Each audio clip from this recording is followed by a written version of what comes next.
दुनिया के ऐसे शहर जो जमीन पर नहीं पानी पर बसे हैं। यहाँ सड़कों पर नहीं पानी पर चलती है जिंदगी। नंबर 7, शून्य शिप एम्स्टर्डम, नीदरलैंड्स। एम्स्टर्डम का ये शहर किसी साइंस फिक्शन फिल्म से कम नहीं लगता। शून्य शिप नाम की ये फ्लोटिंग कॉलोनी पूरी तरह पानी पर बनी है। 1-2 नहीं, पूरे 30 घर जो पानी पर तैरते हैं। इनका डिजाइन ऐसा है कि ये एनवायरनमेंट के बदलाव को झेल सकें। मतलब अगर समुद्र का स्तर बढ़ भी जाए तो भी ये घर डूबेंगे नहीं। बिजली सोलर पैनल से आती है और वेस्ट वाटर को ये खुद साफ करते हैं। ये एक ऐसा मॉडल है जो भविष्य के शहरों की झलक देता है। Number 6, Empuriabrava, Spain. Spain का ये शहर दिखने में किसी हॉलीवुड सेट जैसा लगता है। यहाँ सड़कों की जगह 15 मील से भी ज्यादा लंबी नहरें हैं। हर घर के आगे एक नाव लगी होती है, जैसे कारें घर के बाहर खड़ी रहती हैं। इसे यूरोप का सबसे बड़ा रेजिडेंशियल मरीना कहा जाता है। यहाँ की जिंदगी इतनी खूबसूरत है कि टूरिस्ट्स भी सिर्फ यहाँ के घरों को देखने के लिए आते हैं। नंबर 5, सुजोउ, चीन। इसे पूर्व का वेनिस कहा जाता है और इसका कारण है यहाँ की पुरानी नहरें, पुल और ट्रेडिशनल चीनी घर। सुजोउ में पानी ही मेन रास्ता है और यहाँ के लोग नावों से सफर करते हैं, जैसे हम ऑन्टो या बाइक से। हजारों साल पुराना ये शहर चीन की कल्चरल राजधानी भी माना जाता है। यहाँ की नहरें न सिर्फ खूबसूरत हैं, बल्कि आज भी लोगों की असली लाइफलाइन बनी हुई है। दिन में नाव चलती है और रात में यही पानी रंग बिरंगी रोशनी से जगमगाता है। नंबर 4, इनले झील, म्यांमार। इस झील पर सिर्फ मछलियां नहीं, पूरा शहर तैरता है। इनले झील पर बने गांवों में घर, स्कूल, मंदिर और यहाँ तक कि बाग बगीचे भी पानी पर हैं। यहाँ की खेती पानी के ऊपर चलती है, जिसे फ्लोटिंग गार्डन कहा जाता है। लोग नावों से स्कूल जाते हैं और खरीदारी भी नाव पर बैठकर होती है। इनका बोटिंग स्टाइल इतना यूनिक है कि मछुआरे एक पैर से नाव चलाते हैं और दूसरे से जाल डालते हैं। ये जगह आज पूरी दुनिया के टूरिस्ट्स को अपनी ओर खींच रही है। Number 3, गनवी, Benin. अफ्रीका में बसा ये शहर पूरी तरह लेक नोको के ऊपर टिका हुआ है। खंभों पर बने घर, तैरते बाजार और स्कूल, यहाँ हर चीज पानी पर है। इसे अफ्रीका का वेनिस भी कहा जाता है। गनवी की शुरुआत हुई थी गुलामी से बचने के लिए। लोग पानी पर आकर बस गए ताकि दुश्मन उन तक पहुँच न सके। आज ये जगह अफ्रीकी आर्किटेक्चर और कल्चर का जीता जागता उदाहरण है। यहाँ नाव चलाना जरूरत नहीं, जिंदगी का हिस्सा है।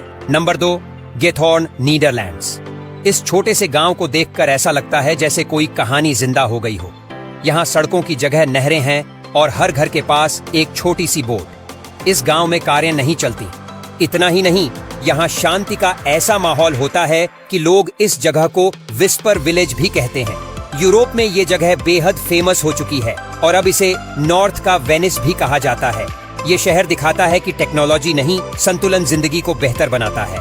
Number 1, Venice, Italy. अब बात उस शहर की जो इस लिस्ट में टॉप पर है। 120 से ज्यादा छोटे आइलैंड्स पर बसा ये शहर पूरी तरह पानी पर टिका है। यहाँ कोई सड़क नहीं, सिर्फ नहरें हैं और इन नहरों में चलती है गोंडोला यानी ट्रेडिशनल नावें। वेनिस को पूरी दुनिया सिटी ऑफ वाटर कहती है। यहाँ हर घर, हर दुकान और हर चर्च का रास्ता पानी से होकर जाता है और यही वजह है कि ये शहर सिर्फ घूमने की जगह नहीं, एक सपने जैसा है। असम की 10 सबसे खूबसूरत जगहें जिन्हें देख पाना हर किसी के नसीब में नहीं होता। Number 10, Kaziranga national park. Kaziranga national park Assam का सबसे चर्चित और लोकप्रिय नेशनल पार्क है। ये जगह खास तौर पर एक सींग वाले गैंडों के लिए दुनिया भर में जानी जाती है। यही नहीं, ये पार्क बाघों के लिए भी मशहूर है। यहाँ आने वालों को कई अलग अलग प्रकार के जानवरों और पक्षियों को देखने का मौका मिलता है। इसके अलावा टूरिस्ट यहाँ हाथी की सवारी का भी मजा ले सकते हैं, जो इस पार्क की खासियतों में से एक है। भारत ही नहीं, विदेशों से भी लोग इस पार्क की वाइल्ड लाइफ को एक्सपीरियंस करने आते हैं। नंबर 9, माजुली नदी द्वीप। माजुली एक बेहद सुंदर नदी द्वीप है जो नेचर लवर्स के लिए किसी जन्नत से कम नहीं है। जानकारी के लिए बता दें कि इसे दुनिया के सबसे बड़े रिवर आइलैंड्स में गिना जाता है। यहाँ का ग्रीनरी भरा माहौल वहाँ के लोकल कल्चर और शांत वातावरण को अलग ही बना देता है। टूरिस्ट यहाँ वोटिंग का आनंद भी ले सकते हैं और फिशिंग का भी एक्सपीरियंस किया जा सकता है। नंबर 8, अग्निगढ़ हिल। तेजपुर में स्थित अग्निगढ़ पहाड़ी असम की सबसे हरी भरी और आकर्षक जगहों में से एक है। ये पहाड़ी अपने शानदार व्यू के लिए प्रसिद्ध है, जो यहाँ आने वाले टूरिस्ट का दिल जीत लेती है। अग्निगढ़ में एक खूबसूरत पार्क भी है, जहाँ कई दुर्लभ पक्षियों को देखने का मौका मिलता है। नंबर 7, चांदुबा झील। ब्रह्मपुत्र नदी के पास मौजूद यह झील कुदरती तौर पर बहुत ही खूबसूरत है। कहा जाता है कि यह झील साल 1997 के एक बड़े भूकंप के बाद बनी थी। इसके चारों ओर फैले घने जंगल और शांत माहौल इसे और भी शानदार बना देते हैं। यहाँ पर बोटिंग की जा सकती है और जो लोग मछली पकड़ने के शौकीन हैं, उनके लिए यह जगह काफी पसंदीदा बन चुकी है। Number 6, Assam state museum. Guwahati शहर में मौजूद यह म्यूजियम असम की पारंपरिक जीवन शैली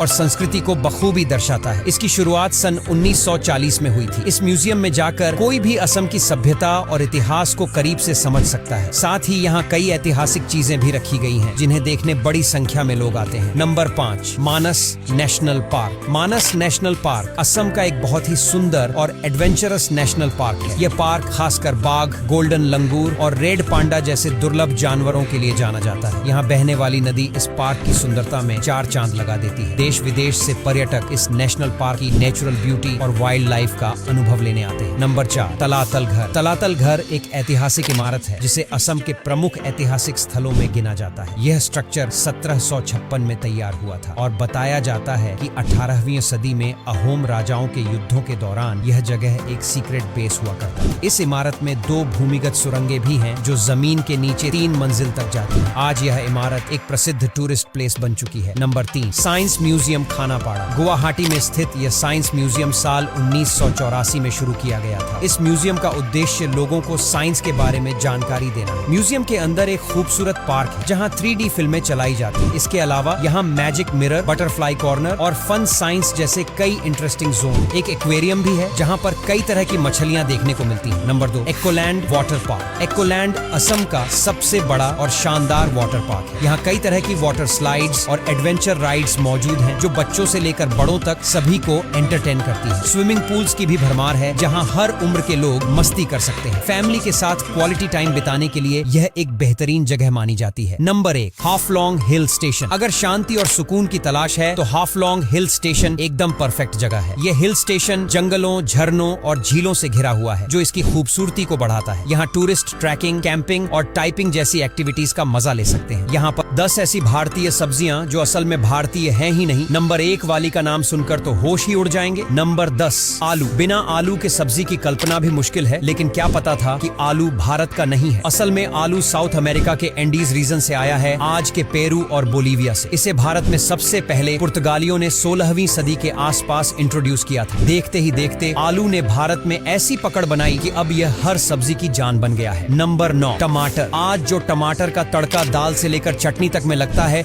वो भी इंडियन नहीं है। टमाटर की असली जड़ें हैं सेंट्रल और साउथ अमेरिका में। इसे भी यूरोपियन ट्रेडर्स लेकर आए थे। शुरुआत में इसे जहरीला माना जाता था, लेकिन धीरे धीरे यह इतना पॉपुलर हो गया कि अब बगैर इसके खाना अधूरा लगता है। नंबर 8, मिर्च। अब सोचो कि मिर्ची अगर इंडिया की नहीं होती तो यहाँ के खाने का टेस्ट कैसा होता। मिर्च असल में मेक्सिको और आसपास के इलाकों से आई थी। भारत में मिर्च पुर्तगालियों ने इंट्रोड्यूस की थी और फिर इसने मसालों की दुनिया में क्रांति ला दी। आज भारत मिर्च का सबसे बड़ा प्रोड्यूसर और एक्सपोर्टर बन चुका है। नंबर 7, गाजर। दोस्तों, भारत में जो संतरी रंग की गाजर हम खाते हैं वो असल में वेस्टर्न वर्ल्ड से आई है। पहले भारत में काली या बैंगनी गाजर उगाई जाती थी। बाद में हॉलैंड से ऑरेंज कलर की गाजर भारत आई और अब वही मेन स्ट्रीम बन चुकी है। तो जिसे हेल्दी फूड का सिंबल माना जाता है वो भी बाहर से आया मेहमान है। नंबर 6, प्याज। प्याज को लेकर भारत में हमेशा से भावनाएं जुड़ी रही हैं, चाहे कीमतें बढ़ने पर हो या इसके कटने से निकलने वाले आंसू। लेकिन ये प्याज भी भारत की पैदाइश नहीं है।